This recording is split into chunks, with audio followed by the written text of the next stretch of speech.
కార్మిక వర్గం కార్మిక దినోత్సవాన్ని అంతర్జాతీయ కార్మిక దినోత్సవాన్ని నిర్వహిస్తూ ఉంది. బహుశా ఈ ప్రపంచంలో అందరూ నిర్వహించుకునేటువంటి అన్ని రాష్ట్రాల్లో అన్ని దేశాల్లో నిర్వహించుకునేటువంటి ఏకైక కార్యక్రమం మేడే.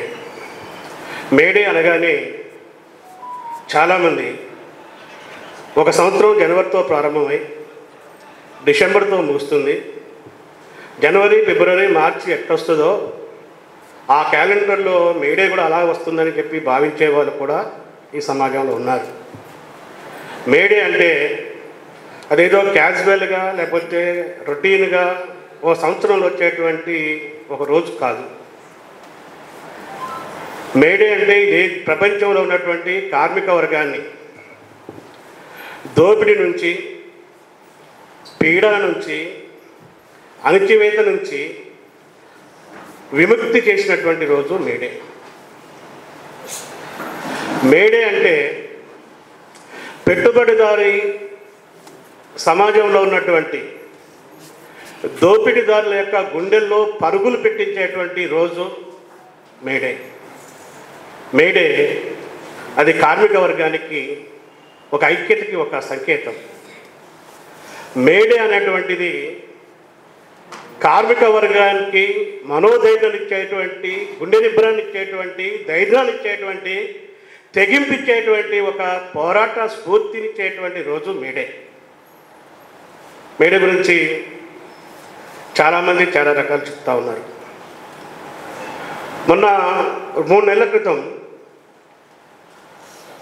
ఇన్ఫోసిస్ అధినేత నారాయణమూర్తి చైనా అభివృద్ధి చెందడం జరుగుతుంది, చైనా లాగా భారతదేశం అభివృద్ధిలోకి వెళ్ళాలంటే, లేకపోతే ఇతర పెట్టుబడి దేశాల వ్యవస్థలు ముందుకు పోతున్నాయి, ఇతర పెట్టుబడిదారీ వ్యవస్థల కంటే మన భారతదేశం వాటి సరస నిలబడాలన్నా, ముందుకు పోవాలన్నా భారతదేశంలో జరగాల్సింది వారానికి 72 గంటలు, వారానికి 72 గంటల పని ఉంటే ఆ ఉత్పత్తి ప్రక్రియలో కార్మిక వర్గం పాల్గొంటే మన భారతదేశం ముందుకెళ్తుంది అని చెప్పాడు. దీని అర్థం ఏంటంటే 1886కు ముందు జరిగినటువంటి ఘటనలు ఆనాడు పెట్టుబడిదారు సమాజంలో కార్మికుడు యంత్రానికి కట్టివేసినటువంటి బానిసగా ఉన్నటువంటి రోజుల్లో 24 గంటలు రోజులో ఉంటే 20 గంటలు, 18 గంటలు, 16 గంటలు కార్మికుడితోని పని చేయించుకొని కార్మికుడి యొక్క శ్రమశక్తి నుంచి ఉత్పత్తి అయ్యేటువంటి ఉత్పత్తిలో వచ్చినటువంటి అదనపు విలువను మొత్తాన్ని కూడా యాజమాన్యాలు, పెట్టుబడిదారులు జుర్రుకొని కోట్ల రూపాయలు సంపాదించేటువంటి రోజుల్లో ఆనాటి కార్మిక వర్గం మేము మనుషులమే, మమ్మల్ని యంత్రాలు కట్టిపడేస్తున్నారు, యంత్రాలు కట్టిపడేసేటువంటి ఒక యంత్రాలను కాదు, మేము మనుషులమే, మాకు కుటుంబాలు ఉంటాయి, మాకు ఆరోగ్యాలు ఉంటాయి, మేము పని చేసుకుంటానికి సమయం కావాలి, కాబట్టి 24 గంటల్లో ఉన్నటువంటి గంటల్ని మనం 8 గంటలు మేము పనిచేస్తాము, 8 గంటలు మేము తిరిగి మళ్ళీ మీకు పనిచేయడానికి, మీకు సంపద సృష్టించడం కోసం మాకు విశ్రాంతి కావాలి, 8 గంటలు మాకు సామాజిక జీవితం కావాలి, మాకు సంఘ జీవితం కావాలి, మాకు కుటుంబాలు ఉంటాయి, మాకు పిల్లలు ఉంటారు, మాకు బంధుత్వాలు ఉంటారు, మాకు ఇలాంటి జీవితం కావాలని చెప్పి పోరాడి ఆనాటి పెట్టుబడిదారి వ్యవస్థనే ఒక సవాల్ చేసి సంఘటితమైనటువంటి ఒక పోరాటానికి బ్యాక్ చరిత్ర ఇది. అలా పోరాడేటువంటి సందర్భంలో ఆనాడు ట్రేడ్ యూనియన్లు ఇంకా అభివృద్ధి కానటువంటి కాలంలో 8 గంటల పనిదినం అనేటువంటి దాని మీదనే సంఘాలు పెట్టి కార్మికులు ఐక్యత చేసి పెట్టుబడిదారి వ్యవస్థలో ఉన్నటువంటి దుర్మార్గాలని, పెట్టుబడిదారి యొక్క నిజస్వరూపాన్ని కార్మికులకు అర్థం చేపించి ఆ పెట్టుబడిదారి సమాజానికి వ్యతిరేకంగా పోరాటాలకి ఉసుకొల్పినటువంటి ఘటన ఈ మేడే. 1886 నాటికి అమెరికాలో అనేక పరిశ్రమల్లో, అమెరికాలో అనేక పారిశ్రామిక ప్రాంతాల్లో, అమెరికాయే కాదు అమెరికేతర పెట్టుబడిదారు సమాజాల్లో కూడా ఎస్ మనం కార్మిక వర్గం సంఘటితం కావాలి, ఐక్యం కావాలి, మనం యూనియన్స్ కావాలి, పోరాడాలి, పోరాటాని కోసం మనం ముందుకు రావాలి, ఏ త్యాగానికైనా సిద్ధపడాలనేటువంటి స్థితులు వచ్చిన తర్వాత మే 1వ తారీఖు 1886 మే 1వ తారీఖున అమెరికా నగరంలో ఉన్నటువంటి షికాగో నగరంలో 8 గంటలు మాకు కావాలనేటువంటి దాని మీద ఆనాడు సమ్మె జరిగింది. ఆ సమ్మెలో ఒక 40-50 వేల మంది కార్మికులు ఆ సమ్మెలో పాల్గొన్నారు. మాకు వేతనాలు కావాలి, మాకు వేతనాలు పెంచాలి, మాకు బోనస్ కావాలి, మాకు లేకపోతే రిటైర్మెంట్ బెనిఫిట్ కావాలి, మాకు మీ లాభాల్లో వాటా కావాలనేటువంటి నినాదం కాదది. 10 గంటలు, ఈ 10 గంటల్లోనే అసలు రహస్యం ఉంది. అదనపు పెట్టుబడిలోనే ఈ పెట్టుబడిదారుల యొక్క జీవం ఉంది కాబట్టి అదనపు 10 గంటలకు వ్యతిరేకంగా, అదనపు విలువకు వ్యతిరేకంగా, 10 గంటల అదనపు వ్యతిరేకంగా ఆ రోజు సమ్మె జరిగింది. ఆ సమ్మె సందర్భంగా ఇప్పుడు సమ్మెలు చేస్తే, ఇప్పుడు ఉన్నటువంటి పరిస్థితిలో ఏదైనా సంస్థలో సమ్మె చేస్తే ఆ సమ్మె ఆ యాజమాన్యం కార్మికులు, కార్మిక సంఘాలు కూర్చొని మాట్లాడి చర్చలు జరుపుకొని ఒక ఒప్పందానికి వచ్చేటువంటి స్థితి ఈరోజు ఉంది. కానీ ఆ రోజుల్లో ఏకపక్షంగా చర్చలకు పిలవకుండా, డిమాండ్ పరిగణలో తీసుకోకుండా సమ్మె చేసేటువంటి కార్మికుల మీద ఆ రోజు పోలీసులు విరుసపడి లాఠీచార్జ్ చేసి అక్కడ ఉన్నటువంటి వాళ్ళని అణచివేసేటువంటి ప్రయత్నం చేశారు. ఆ అణచివేతకు వ్యతిరేకంగా, నిర్బంధానికి వ్యతిరేకంగా, నిరంకుశానికి వ్యతిరేకంగా మే 3వ తారీఖు రోజున అదే షికాగో పట్టణంలో దాంతోపాటు అక్కడ ఉన్నటువంటి అమెరికా నగరాల్లో ఉన్నటువంటి పారిశ్రామిక కేంద్రాల్లో ఆందోళన చేస్తా అంటే, నిరసన చెప్తా అంటే ఆ నిరసన మీద మళ్ళీ కాల్పులు కాల్చారు. ఆ కాల్పులో ఒక 6 కార్మికులు ప్రాణాలు కోల్పోయారు. దానికి ఆ దమనకాండకు వ్యతిరేకంగా మే 4వ తారీఖున మళ్ళీ నిరసన చేస్తా అంటే మళ్ళీ ఆ నిరసన ప్రదర్శన మీద పోలీసులు కాల్పులు కాల్చారు, దుండగులు బాంబులు వేశారు. ప్రైవేటు సైన్యాలు, ప్రైవేటు గుండాలు కూడా కార్మిక ఉద్యమాన్ని అణచివేయడం కోసం ఆ రోజు పూనుకుంది. అందులో కాల్పుల్లో మన పోరాట వీరులు అమరులయ్యారు. దానికి నాయకత్వం వహించినటువంటి నాయకుల్ని ఏ ఆధారం లేకుండా ఒక పోలీసు మీద బాంబు వేశారనేటువంటి పేరు మీద, వీళ్ళు రాజ్యాన్ని అతిక్రమించారనే పేరు మీద 4 కామ్రేడ్స్ మీద కేసులు పెట్టి, ఆ కేసులు పెట్టి వారికి ఉరిశిక్షలు వేశారు. ఉరిశిక్ష చేస్తున్నటువంటి ఒక సందర్భంలో ఒక కార్మిక నేత చెప్పాడు, నన్ను ఉరిశిక్ష చేసేంత మాత్రాన ఈ దోపిడీ ఆగుద్దనుకోవద్దు, నా మరణం ఈ ప్రపంచ ఎల్లలు దాటుతుంది, ప్రపంచ కార్మికులారా ఏకం కండి, పోరాడితే పోయేది లేదు, బానిస సంఖ్యలు తప్పనేది కారల్ మార్క్స్ నిదానాన్ని పునరుద్ధరించడంతో కార్మిక వర్గంలో చైతన్యం రగిలింది. ఆ చైతన్యం మంటలే ప్రపంచవ్యాప్తంగా దావాల వ్యాపించి 8 గంటల పనిదినం సాధించుకునేటువంటి పద్ధతుల్లో, 8 గంటల దినం సాధించుకునేటువంటి పద్ధతుల్లో పోరాటం ఇంతింతై ఒత్తిడితాయని చెప్పి ప్రపంచవ్యాప్తంగా అది రగిలింది. దాని ఫలితంగానే ఈరోజు మనకి 8 గంటల పనిదినం సాధించుకున్నటువంటి స్థితి ఉంది, కార్మిక చట్టాలు సాధించుకున్నటువంటి స్థితి ఉంది. కార్మిక వర్గం ఆ రోజు ఈ రోజులాగా ఆ రోజు కార్మిక వర్గం తన కోసం, తన కుటుంబం కోసం మాత్రమే ఆలోచించలేదు. స్వతంత్రోద్యమం జరుగుతుంటే, స్వతంత్ర పోరాటంలో తిలక్ని అరెస్ట్ చేస్తే ముంబైలో తిలక్ను అరెస్టుని నిరసిస్తూ 4 రోజుల పాటు సమ్మె చేసింది భారత కార్మిక వర్గం. ప్రపంచవ్యాప్తంగా కూడా కార్మిక వర్గం వారి కోసమే కాదు, ఈ సమాజంలో ఉన్న బాధ్యతను కూడా స్వీకరించి వాటికి వ్యతిరేకంగా నిలబడ్డటువంటి చైతన్యం కార్మిక వర్గానికి ఉంది. 1900 సంవత్సరం నుంచి 1920 సంవత్సరం వరకు, అంటే భారతదేశంలో మొదటి కార్మిక సంఘం ఏర్పడిన నాటి వరకు యుద్ధాలకు వ్యతిరేకంగా ఆందోళన చేసింది, నిరంకుశాలకు వ్యతిరేకంగా ఆందోళన చేసింది కార్మిక వర్గం. ప్రజాస్వామ్య పరిరక్షణ కోసం కార్మిక వర్గం పోరాడింది. ఈ సమాజంలో జరుగుతున్నటువంటి అన్ని రకాలైనటువంటి దోపిడిని ఎదిరించినటువంటిది శ్రామిక శక్తి, కార్మిక శక్తి అనేటువంటి విషయాన్ని మనం గమనంలో తీసుకోవాలి. ఈరోజు మీడియా అనగానే ఏముందిలే జెండా ఎగిరితే సరిపోద్దని చెప్పి కూడా చాలామంది చెప్తున్నారు.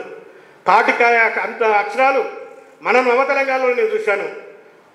ఒక బూర్జా ట్రేడ్ యూనియన్ నాయకుడు పోస్టర్ రిలీజ్ చేస్తూ మీడియాని ఘనంగా జరపాలని చెప్పి పోస్టర్ విడుదల చేశాడు.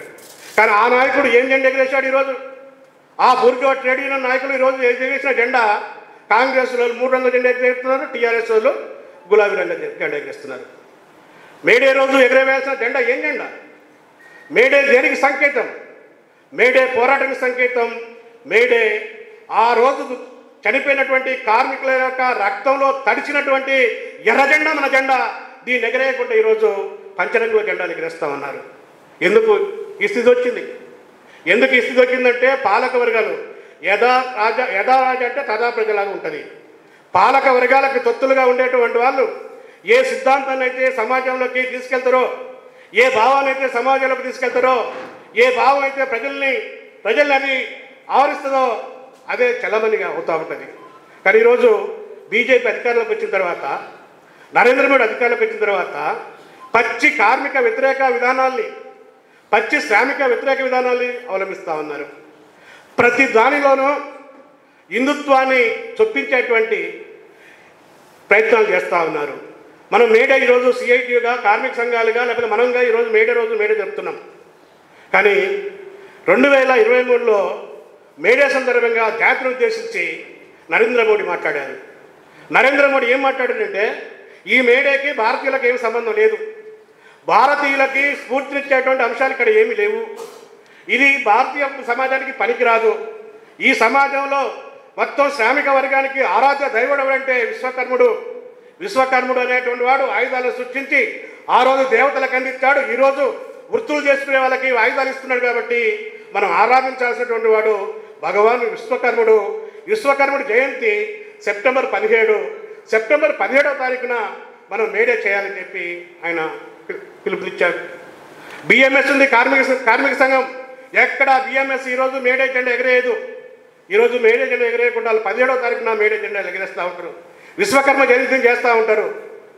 కాబట్టి ఈరోజు కార్మికుల దినోత్సవం, రక్తాన్ని చిందించి సాధించుకున్నటువంటి ఒక స్మరణీయమైనటువంటి దినాన్ని కూడా ఈరోజు పక్కదారి పట్టి మసిపూసి మారేడుగా చేసేటువంటి ప్రయత్నాలు ఈరోజు చేస్తూ ఉన్నారు.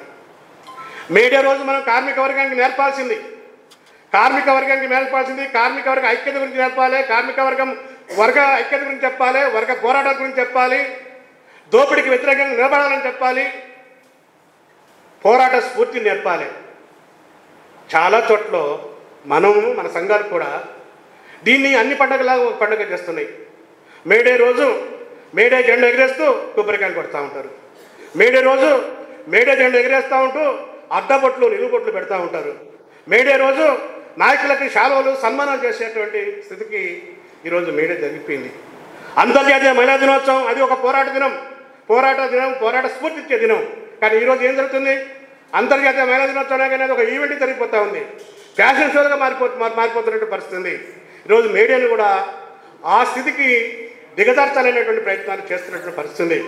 కాబట్టి ఈరోజు పరిస్థితులు సుధాభాస్కర్ గారు చెప్పినట్టు మేడే కంటే ముందు 1890 నుంచి మేడే జరుపుకుంటున్నటువంటి రోజుల కంటే ముందు 1886 కంటే ముందు రోజులు ఎట్టున్నాయో ఈరోజు నరేంద్ర మోడీ పాలనలో అయ్యే పరిస్థితులు ఉన్నాయి.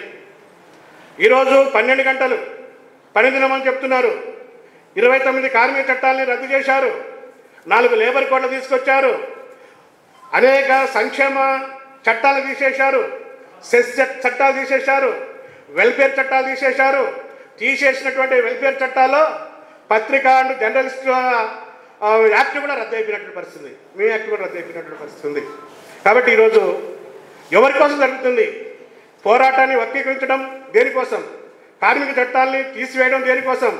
పని గంటల్ని పెంచడం దేనికోసం ఉన్నప్పుడు కార్పొరేట్ శక్తులకి లాభాలు పెంచడం కోసం, మతోన్మాదులకి మరియు వాళ్ళ యొక్క ఆగడాలు ఈరోజు అదుపు లేపడం కోసం, కార్మికులు బానిస చేయడం కోసం ఈ విధానాన్ని వస్తున్నటువంటి పరిస్థితి ఉంది.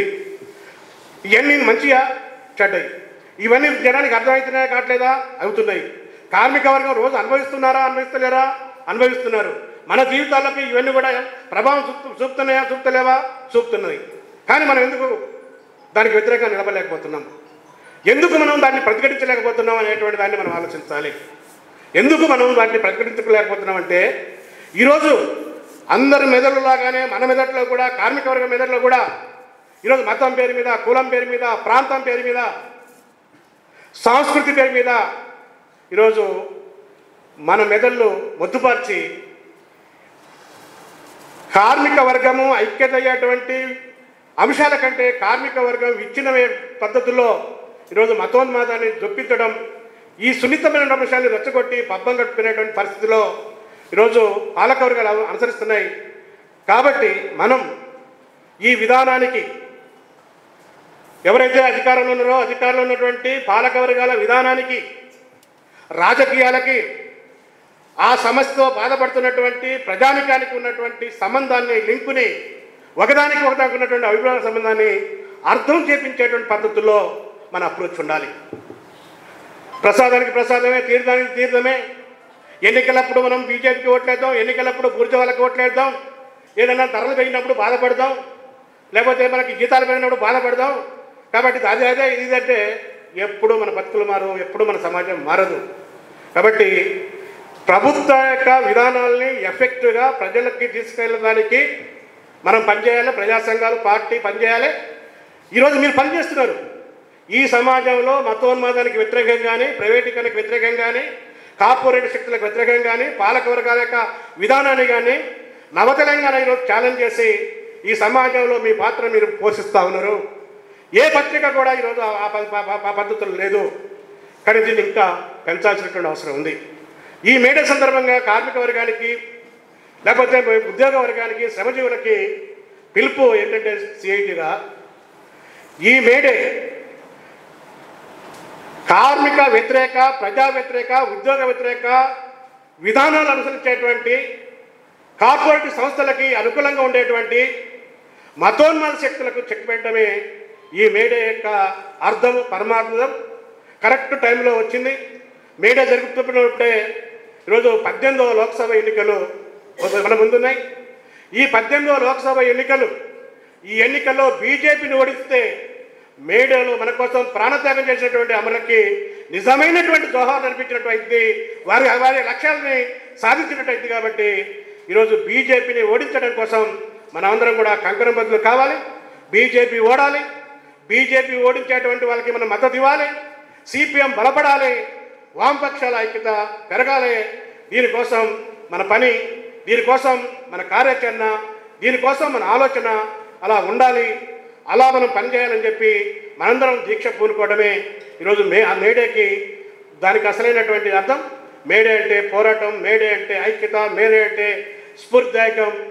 ఆ స్ఫూర్తితోని నవతెలంగాణ సిబ్బంది యాజమాన్యం అంతా కూడా ఈ సమాజంలో జరుగుతున్నటువంటి పోరాటాలకి, ముఖ్యంగా కార్మిక పోరాటాలకి, రైతాంగ పోరాటాలకు, లేకపోతే వ్యవసాయ కూలీ పోరాటాలకు, ఉద్యోగ పోరాటాలకు, సామాజిక రంగంలో జరుగుతున్నటువంటి పోరాటాలకి, ఉద్యమాలకి మీరందరూ బాసటగా నిలవాలని, మాకు మొత్తం సమాజంలో కలిసి మీరు అడుగులు వేయాలని చెప్పి మరోసారి మీ అందరికీ కోరుకుంటూ నేను ముగిస్తా ఉన్నాను.